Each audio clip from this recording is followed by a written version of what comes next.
Hello friends, இன்றைக்கி நம்ம சாஃப்டான சப்பாத்தி செய்வது எப்படி என்று நான் பார்க்க போகிறோம். அதுக்கு தேவையான பொருட்கள் கோதுமை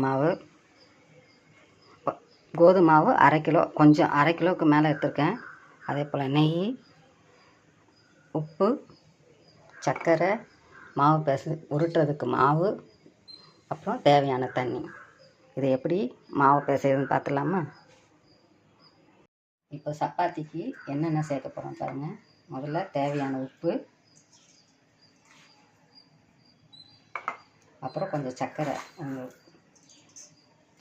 கொஞ்சம் டேஸ்ட்டாக இருக்கும். சர்க்கரை கொஞ்சம் போட்டிங்கன்னா. அப்புறம் தேவையான அளவு நெய்.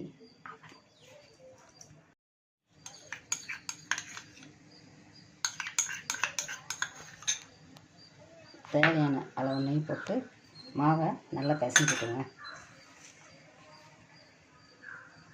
உப்பு, சர்க்கரை, நெய் எல்லாம் போட்டு கொஞ்சம் நல்லா பிசைஞ்சுக்கோங்க. இப்போது தேவையான தண்ணி நம்ம ஊற்ற போகிறோம். கொஞ்சம் கொஞ்சமாக தண்ணி சேர்த்துக்குங்க.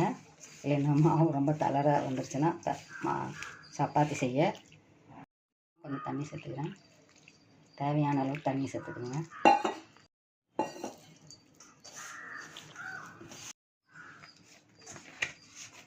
சப்பாத்தி மாவு நல்லா பிசைஞ்சாச்சு. இப்போது அதை இன்னும் நல்லா சாஃப்டாக வர்றதுக்கு நம்ம மாவை நல்லா அடித்து பிசையணும்.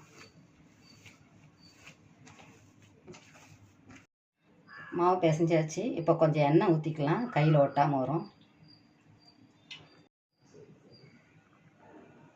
மாவை பிசைஞ்சிட்டோம். ஒரு அரை மணி நேரம் ஊற வைக்கலாம். ஒரு தட்டை போட்டு மூடி வச்சுருங்க.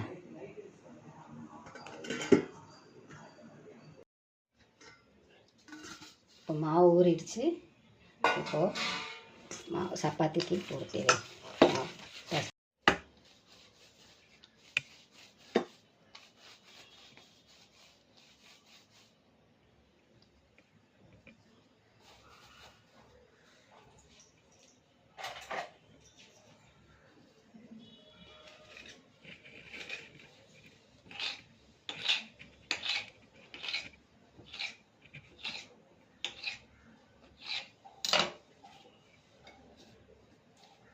மாவை கட் பண்ணியாச்சு, உருட்டிட்டு இப்போது தேய்ச்சிக்கலாம் மாவு.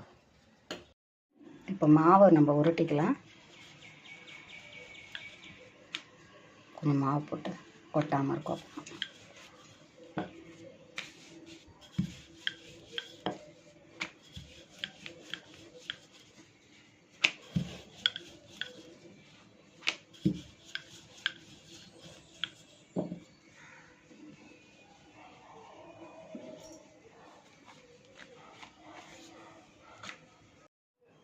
இப்போ சப்பாத்தி மாவு எல்லாமே உருட்டியாச்சு. இப்போ ஸ்டவ் ஆன் பண்ணிக்கலாம்.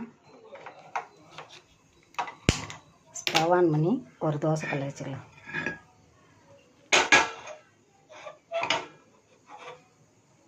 கல் சூடாகட்டும். கல் காஞ்சிருச்சு. சப்பாத்திக்கு மேலே போடுவோம்.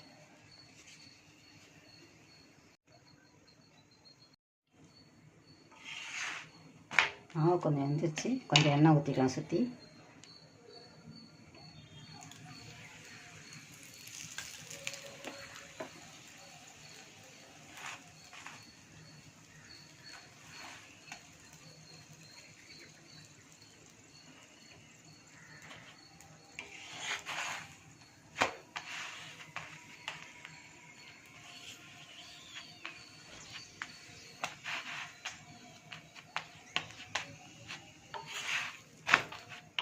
சப்பாத்தி